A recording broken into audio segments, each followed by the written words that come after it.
Fundação, um dos maiores clássicos de Isaac Asimov, um dos maiores livros de ficção científica da história da humanidade.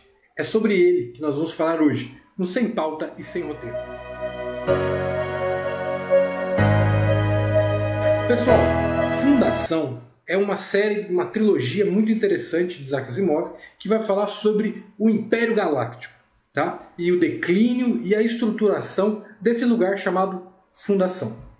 A primeira ideia que a gente precisa ter é da onde que Asimov tirou essas ideias para escrever sobre o Império Decadente. Ele havia lido o livro Declínio e Queda do Império Romano, do historiador inglês Edward Gibbon, e começou a pensar nessa história. Como que se dá o processo de queda de um império e o nascimento de um novo império? Então, ao longo desse vídeo, nós vamos falar de algumas semelhanças entre a história do Império Romano e a história da Fundação. A primeira coisa que a gente precisa falar, e é a coisa mais interessante dentro da história criada por Asimov, é a psicohistória. O Asimov sempre cria essas profissões, robô-psicólogo, psicohistoriador. O psicohistoriador é aquele psicólogo que consegue, através de medições matemáticas, prever o comportamento de grandes massas humanas. Então, Hari Seldon, um dos principais psicohistoriadores do Império, consegue prever que em 300 anos o Império vai cair. O Império já havia durado 12 mil anos e seria sucedido por 30 mil anos de guerras, barbárie e destruição. Ele então tem uma ideia de criar uma salvaguarda para todo o conhecimento do ser humano. Ele decide criar a Fundação, onde seria escrita a Enciclopédia Galáctica, onde todo o conhecimento do universo seria detalhado e transcrito. E para isso ele pede a ajuda do Império e do Imperador. Mas ele consegue ser colocado na fronteira mais longínqua da galáxia, num planetinha chamado Terminus, à beira de todos as primeiras ruínas, né? Onde vários outros reinos começam a se estabelecer. E aqui começa a nossa história. Conhecendo a psicohistória, conhecendo a estrutura desse império, nós percebemos logo a relação com o Império Romano. O Império Romano já caminhava mais de um milênio quando começou a apresentar os primeiros sinais de desgaste, ali na crise do terceiro século, em 250, 260 depois de Cristo. E alguns elementos podem também aparecer, né, na história do Asimov. Uma ideia interessante é que essa fundação ela leva todos os cientistas, mas nenhum psicólogo. Por quê? Porque Hari Seldon ele quer que o desenvolvimento do ser humano aconteça naturalmente, sem a influência da própria psicohistória. Então, começam as crises. A primeira crise, por estar na fronteira, eles são mais suscetíveis aos ataques bárbaros, tal qual Roma foi suscetível aos ataques bárbaros, conforme as suas fronteiras foram ficando fragilizadas. Outra ideia interessante é o que ele faz. Então, qual é a solução quando os reinos bárbaros começam a nos atacar? Vamos dividir com eles a nossa tecnologia. Vamos oferecer tecnologias para eles. Vamos trazer os bárbaros para a cidadania romana. Então nós percebemos essas duas ideias se entrelaçando. E uma outra crise que acontece é quando essas sociedades elas começam a se recusar a comprar as armas nucleares e tudo mais. Então Hari Seldon começa a esclarecer esses pontos.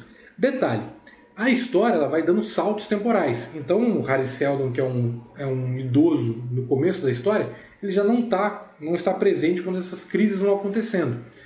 E todo ano, né, no aniversário de fundação, de tempos em tempos, quando uma crise iminente bate à porta, o prefeito ou o líder de fundação liga o cofre de fundação e desse cofre sai um holograma, e o holograma de Hari Seldon explicando o que ia acontecer. Os povos bárbaros vão se rebelar, nós vamos vender tecnologia para eles, vão se acalmar, depois eles vão querer parar de comprar nossa tecnologia porque ela não faz mais sentido para eles, porque eles já têm a própria tecnologia, então nós vamos vender uma tecnologia mais potente ainda e ainda mais. Nós vamos criar uma religião para controlar essa tecnologia. As usinas nucleares desses planetas não eram controladas por técnicos, mas por sacerdotes da religião, que serviam ao espírito galáctico.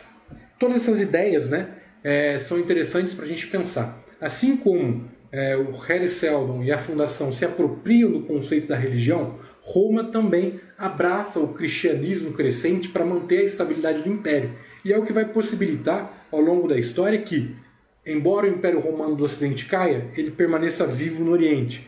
Embora o Império Bizantino se enfraqueça, Carlos Magno na Europa, dando continuidade ao Império Romano, consiga se estabelecer com uma força política bem interessante. Então essa relação com a religião está muito presente também nas obras de Isaac Asimov e também na nossa realidade.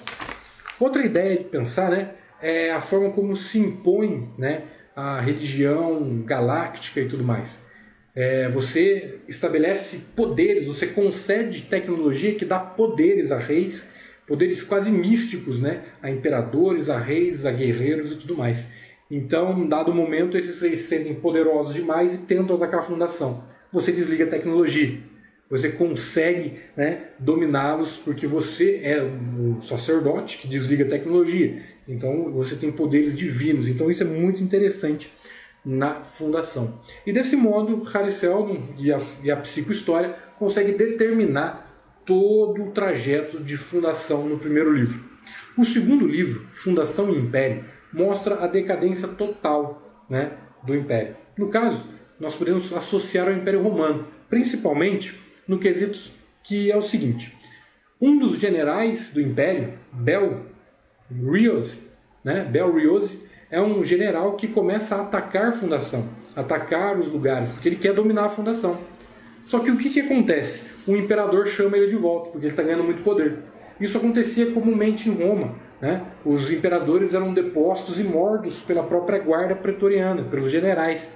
E um dos generais que vai conseguir estabelecer a estabilidade romana é o Diocleciano, que era um general que venceu o imperador anterior, né? Então a gente vai percebendo também que essas correlações.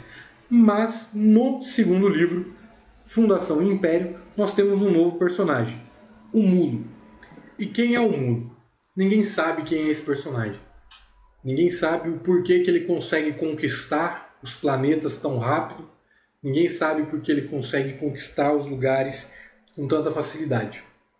E dado o momento, como nas outras crises, os prefeitos de fundação, os líderes de fundação, eles ligam a fala com Harry Seldon, aquele holograma maravilhoso, e de repente ele começa a falar coisas que não fazem mais sentido. Ele fala sobre uma guerra civil, aí questionam se a guilda dos comerciantes ia fazer uma guerra civil. A gente ia, mas o Mulo atacou a gente parou com isso. Então existe um elemento que não pode ser computado dentro da psicohistória, o indivíduo. E então o Isaac Asimov quer mostrar pra gente que às vezes um indivíduo consegue fazer uma transformação de 180 graus, uma virada completa, né, dentro da estrutura de poder político. Basta a gente pensar que, por conta de um homem, o Império Romano se transforma completamente, ele se cristianiza, né? Constantino e Jesus Cristo são dois desses homens. Jesus com a religião, Constantino com a transformação dessa religião dentro da esfera imperial. Então são esses elementos que não caberiam na equação de Harry Seldon, não caberiam na psicohistória. E agora, no final desse livro, do segundo livro, eles descobrem outra coisa, que existe uma segunda fundação. Uma grande lenda, né, que existiu uma segunda fundação. E o Mulo toma a primeira fundação, domina Terminus, né, o planeta base da fundação, e os nossos protagonistas, né, um dos vários protagonistas, se descobrem desesperados para encontrar essa segunda fundação. E aqui fica claro dois elementos. O Império caiu e existe um outro eixo de poder muito distante.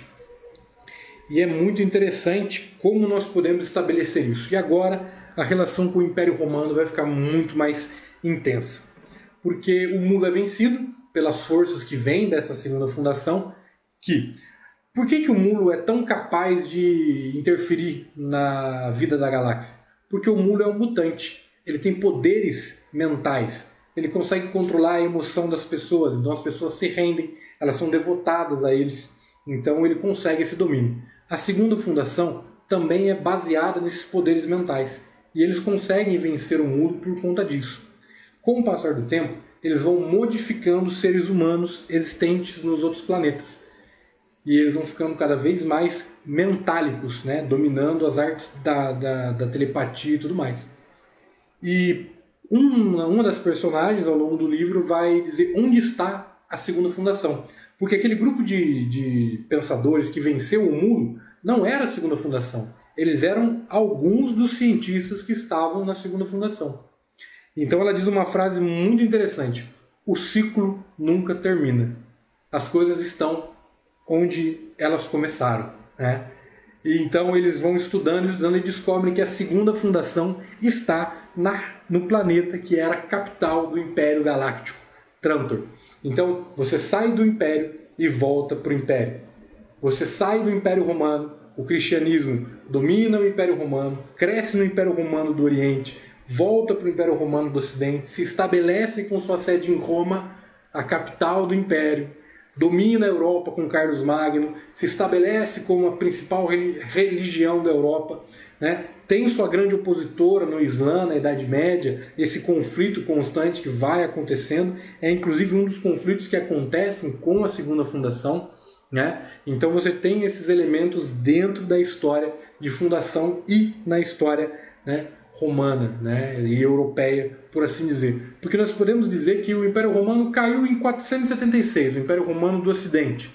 Mas o seu legado continua, porque os próprios povos bárbaros, quando se cristianizam ou quando se estabelecem, né, na região ali da Espanha, na região da Itália, eles vão pedir para o imperador do Império Romano do Oriente para serem chamados de patrícios, vão pedir o título de patrícios. Então, assim como o Império Galáctico, que dá essa volta e retorna ao seu auge, tal qual previu Hari Seldon, em pouco tempo ele conseguiu reestabelecer a ordem da galáxia através das equações da psicohistória, assim também a história do mundo, de certa forma, se adequa nesse modelo, né? Todas essas transformações culminaram na forma como nós vivemos hoje. Mas não porque as coisas deveriam assim acontecer, mas porque os seres humanos, eles ora são imprevisíveis, ora eles conseguem se controlar, conter e criar essas estruturas políticas que são grandiosas e que atravessam os tempos. Essa é um pouco da relação entre a trilogia Fundação e o Império Romano, a queda do Império Romano.